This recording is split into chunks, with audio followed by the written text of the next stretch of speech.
সন্তান নিয়ে ঘরছাড়া বিধবা নারী। গাইবান্ধার সাদুল্লাপুর উপজেলার শিমুলিগাঁও নামের এক বিধবার ঘরের তালা ভেঙে লুটপাটের অভিযোগ উঠেছে। এ নিয়ে থানায় অভিযোগ দায়ের হওয়ায় মোতালেব ব্যাপারী ও মহাসিন ব্যাপারী গঙ্গা ক্ষিপ্ত হয়ে রাস্তা বন্ধ করে ওই বিধবাকে বাড়ি থেকে তাড়িয়ে দিয়েছে বলে জানা গেছে। সরেজমিনে উপজেলার রসুলপুর ইউনিয়নের বৈষ্ণব দাস গ্রামে গিয়ে দেখা গেছে শিমুলিগাঁওর বাড়ির রাস্তা বন্ধ করার চিত্র। এ সময় ঝুলছিল তার ঘরের তালা। আর সন্তানকে নিয়ে ঘরছাড়া হয়ে বাবার বাড়িতে অবস্থান করতেও দেখা যায় এই বিধবাকে। স্থানীয়রা বলছেন, বৈষ্ণবদাস গ্রামের মৃত্যু জব্বার ব্যাপারীর স্ত্রী শিমুলি বাওয়া তার মেয়েকে বিয়ে দেওয়ার পর থেকে ভাসুর মোতালেব ব্যাপারী ও দেবর মহাসিন ব্যাপারী গঙ্গা শত্রুতা পোষণ করে আসছিলেন।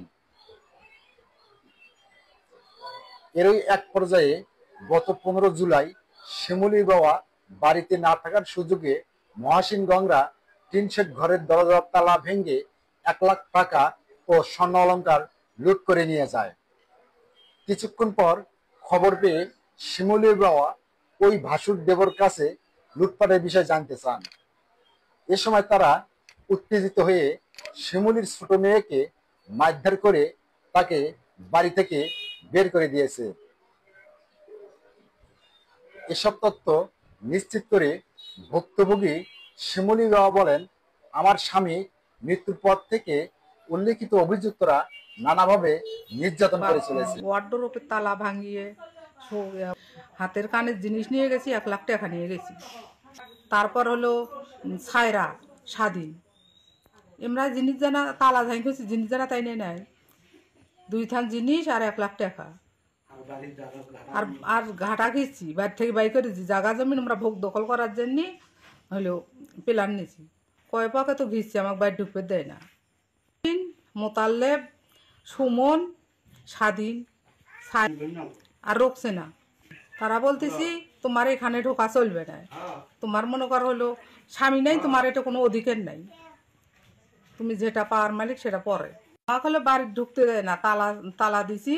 ওই জন্য আমার বাবার বাড়িতে আমি আশ্রয় নিছি। এখন ওরা তো আমাকে ঢুকতে দিবেই না, এখন তারে আমি বিশেষ চাই।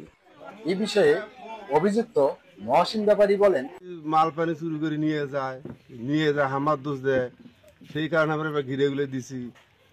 এখন ওই ঘিরেগুলো না দিলে হামার দোষ হয়, সেই জন্য আমরা ঘিরে এখন করছি।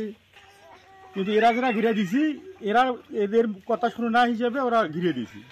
কিন্তু ওই সাইড দিয়ে ঢোকে দেখি, রাতের দিনে ঢোকে দেখি না, ওই সাইডটা ওরা বন্ধ করে দিছি। সাদুল্লাপুর থানার এএসআই শফিকুল ইসলাম জানান, বিধবা শিমুলি বাওয়ার অভিযোগের পরিপ্রেক্ষিতে ঘটনাস্থলে যাওয়া হয়। বিষয়টি তদন্তাধীন রয়েছে, পরবর্তীতে আইনগত ব্যবস্থা নেওয়া হবে। তোফায়েল হোসেন জাকির, গাইবান্ধা।